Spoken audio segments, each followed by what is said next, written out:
Meu nome é Jéssica Martins e o nosso estudo é sobre a taxa de maturidade ovocitária em tratamentos de reprodução humana com o uso de progesterona exógena. Na última década, os progestagênios têm sido uma opção para o bloqueio hipofisário durante o ciclo de estimulação ovariana em tratamentos de reprodução humana de alta complexidade. A progesterona, ela compõe a classe dos hormônios esteroides e é derivada do colesterol. Ela é produzida de forma endógena pelo corpo lúteo na fase lútea, pela placenta na gravidez e em pequenas quantidades pelo córtex adrenal. Uma de suas funções é modular ações progestacionais que estão ligadas à manutenção da gravidez.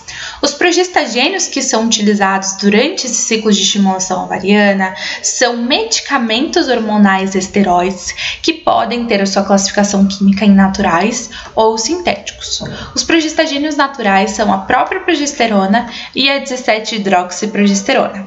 Os progestagênios sintéticos são aqueles que tentam mimetizar o efeito da progesterona e eles podem ser produzidos a partir de uma molécula de progesterona, onde a gente tem os derivados da 17-hidroxiprogesterona e derivados da 19-norprogesterona.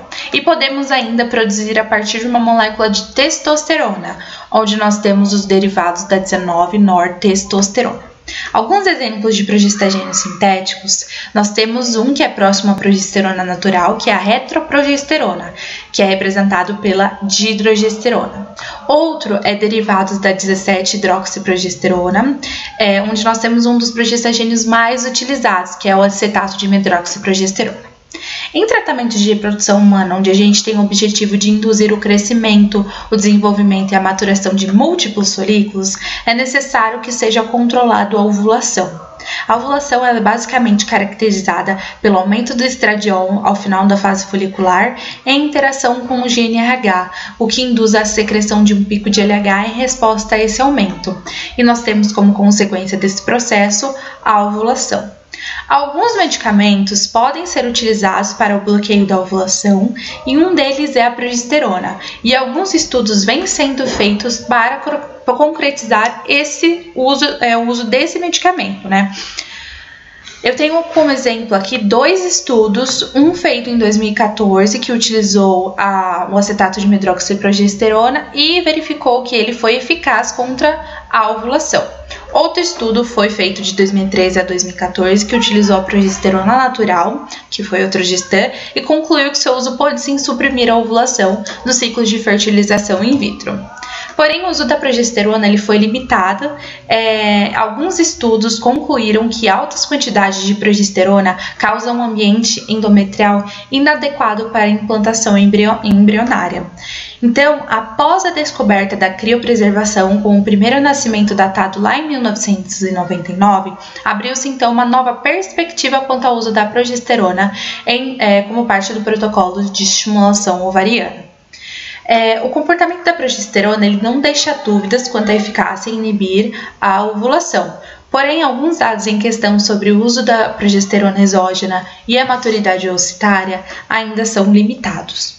A maturação do ócito ela envolve uma série de transformações nucleares e citoplasmáticas, onde nós temos mudanças tanto estruturais quanto bioquímicas, que fazem com que o gameta feminino esteja apto a ser fecundado e suporte um posterior desenvolvimento embrionário.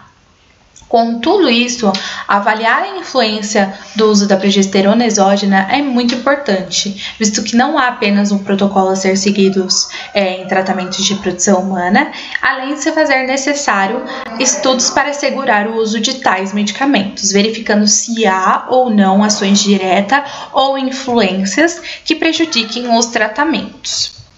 O objetivo desse estudo foi relacionar o uso da progesterona exógena em tratamentos de reprodução humana, né, onde nós temos tratamentos de fertilização in vitro, injeção intracitoplasmática de espermatozoides e vitrificação de óvulos e a taxa de maturidade ovocitária. Foi realizado um estudo retrospectivo com análise de prontuários de casais submetidos a tratamentos de reprodução humana no período de agosto de 2018 a junho de 2019, atendidos na Clínica de Reprodução Humana Vida Bem-vinda, localizada em São Paulo. Os critérios de inclusão foram ciclos onde houveram estimulação ovariana controlada com o uso da progesterona exógena, sendo Provera, Utrogestan ou Dufaston, em tratamentos de FIV, ICSI e VITRE. Os critérios de exclusão foram quaisquer ciclos onde não houve a utilização da progesterona para o bloqueio da ovulação, outros tratamentos que não estão descritos na inclusão, tratamentos interrompidos ou cancelados e ciclos com dados faltantes. As variáveis analisadas foram a idade, número de óvulos coletados, características dos óvulos coletados, o tipo de medicamento utilizado, o tempo da utilização desses medicamentos e a indicação do tratamento. A Clínica Vida Bem-vinda ela recebeu um termo de consentimento, explicando o propósito da pesquisa e autorizou a pesquisa em prontuários. É importante salientar que o estudo em questão ele não interferiu nos resultados dos tratamentos descritos. A base teórica desse trabalho foi realizada através da literatura retirada de acervo de banco de dados, como PubMed e Cielo, bem como em pesquisas em periódicos e livros técnicos. Já nos resultados de discussão, nós temos analisados 638 ciclos dentro do período estabelecido. Desses 638, 410 ou 64,26% foram ciclos sem o uso da progesterona e 228 ou 35,74% foram ciclos com o uso da progesterona. E destes 228 ciclos, 183 foram para tratamentos de FIV ou ICSI e 45 foram para tratamentos de vitrificação de óvulos.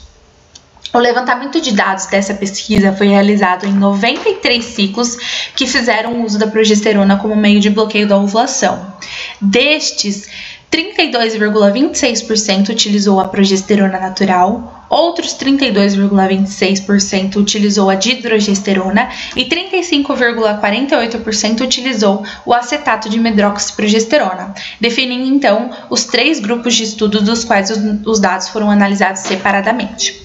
Na tabela a seguir, nós temos as características básicas das mulheres no estudo, onde nós temos a idade, a indicação do tratamento e o uso de medicamentos em dias na média. A idade ela não variou tanto entre os 3 grupos. Assim como a indicação, nós temos a combinação de fatores em primeiro lugar, seguidos da endometriose nos 3 grupos. E o uso de medicamentos em dias na média também não variou tanto entre os 3 grupos, sendo que o de progesterona natural e de dihidrogesterona foram iguais. O número total de ócitos coletados foram 831. Destes, 244 foram do grupo de progesterona natural, 299 do grupo de dihidrogesterona e 288 do grupo de acetato de medroxiprogesterona. Analisando esses dados, nós vemos que o grupo de progesterona natural foi o que obteve o menor número de ócitos coletados, com 29,36%, seguido do grupo de acetato de medroxiprogesterona, com 34,65%, e em primeiro lugar, o grupo de dihidrogesterona, com 35,98%.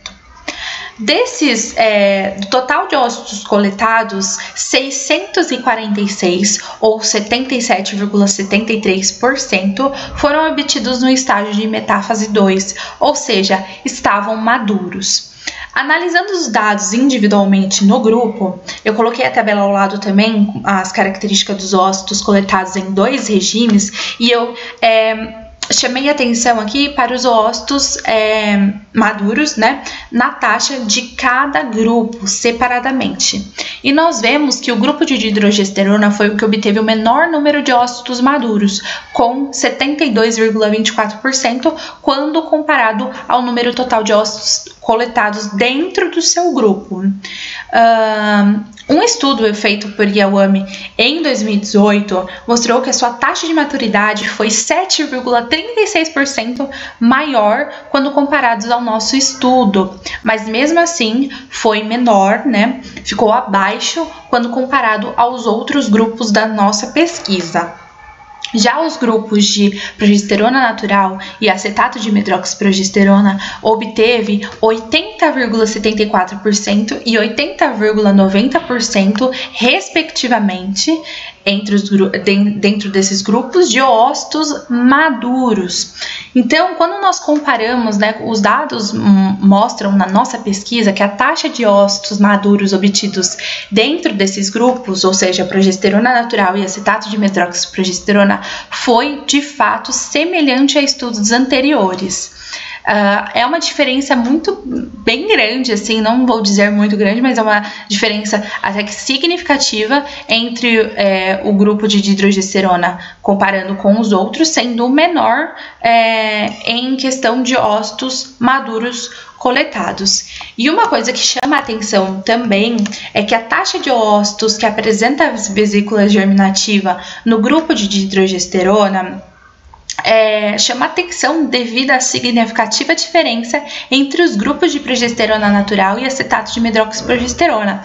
Eu coloquei aqui uma parte da tabela anterior, onde nós temos a apresentação dos ócitos com a vesícula germinativa na porcentagem. Nós temos 12% de ócitos com vesícula germinativa no grupo de dihidrogesterona. Quando comparado aos outros dois grupos, nós temos uma diferença de 9,23% entre o grupo de progesterona natural e dihidrogesterona e 7,49% entre o grupo de acetato de medroxiprogesterona e de dihidrogesterona. É uma diferença muito grande. O início da maturação do ócito entre a prófase 1 e a metáfase 2, ela inicia com a quebra da vesícula germinativa, né? Nesse instante, o ócito ele deve ter alcançado o nível de maturação, o que não aconteceu nesses 12% de ócitos no grupo de dihidrogesterona. E é importante, né, afirmar para vocês que a inseminação dos ócitos obtidos é realizada somente quando são classificados como maduros, né? Ou seja, quando atingem a metáfase 2. Os outros que estão imaturos, infelizmente, eles não podem ser dado a continuidade, não podem ser inseminados. Então, como conclusão do nosso estudo, né, de acordo com os achados do nosso estudo retrospectivo, a taxa de maturidade ocitária, até onde sabemos, não foi impactada de forma negativa nos grupos de pacientes que utilizaram a progesterona natural ou o Trogestan, né, e o Provera, que é o acetato de medroxiprogesterona. Porém, o grupo que utilizou o Dufaston, a dihidrogesterona, obteve resultados abaixo do que esperávamos. No entanto, os resultados eles devem ser avaliados com uma cautela, pois há um número limitado de ciclos analisados. E pesquisas adicionais elas devem ser realizadas para determinar o impacto desse uso, né, do uso desse medicamento na maturidade ocitária, além de estudos sobre a influência destes medicamentos sobre a taxa de fertilização, a taxa de implantação embrionária, a qualidade embrionária, dentre outros. Então é isso, muito obrigada!